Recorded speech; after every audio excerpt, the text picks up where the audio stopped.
दर्शक बंधु जम्मू काश्मीर पहलगाम रे ओडिया अभिनेत्री रिया दे। तब दर्शक बंधु आपण माने जानिथिबे कि किछि दिन धरी भारत रे चांचल्य सृष्टि करि दैथिबा घटना पहलगाम रे घटिछि।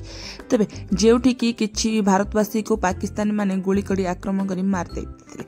एहा पर एही घटनाटी पूरा चांचल्य सृष्टि करथिबा बेले ओडिया अभिनेत्री रिया दे को वर्तमान पई पहलगाम रो देखा मिली। तेबे से जम्मू काश्मीर पहलगाम को बुलवाक जाइथिबार देखा मिली।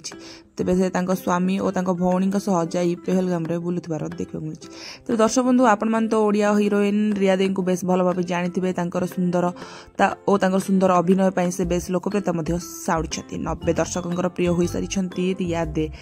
तेबे से अनेक सारा सिनेमा करी खूब लोकप्रियता हासिल करिछथि। तेबे तांको देखिबाकू मिलिथिला पहलगाम रे जेउठी कि से इपी बनै खाउथिबार देखिबाकू मिली। ता सहित से वीडियो मध्य शूट करिसेंती आ से जगह को बुली उपभोग मध्य करिथिबार देखिबाकू मिली। तांको स्वामी और तांको भौणी सह जाई से पहलगाम बुलिथिबार देखिबाकू मिली।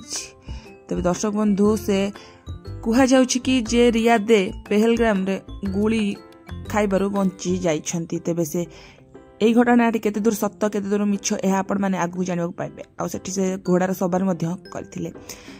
तेबे देखिबाकू मिलिथिला कि जे एही भिडियोटी तांकर सोशल मीडिया अकाउंट रे पोस्ट होइतिला जहा कि बर्तन पई से ओडिसा रे ही अछंती। तेबे से सही समय रे एही जगह को बेस एन्जॉय करथिबार देखिबाकू मिलिथिला। तेबे दर्शक बंधु ए जे ओडिया अभिनेत्री रिया दे से बर्तन पई ओडिसा रे रहिछंती। आउ से पहलगाम रो घटना घटिबा पूर्वरु ही जाई से जगह बुली करी आसीछंती। तेबे दर्शक बंधु आपण मानको रिया दे जदि पसंद ताले निश्चित आपण कमेंट माध्यम रे जणाइबे आ वीडियो को लाइक करबे। आगु केमति नुआ नुआ अपडेट पाइबे चैनल को निश्चित भाबे सब्सक्राइब करंतु। तेबे रहिली धन्यवाद।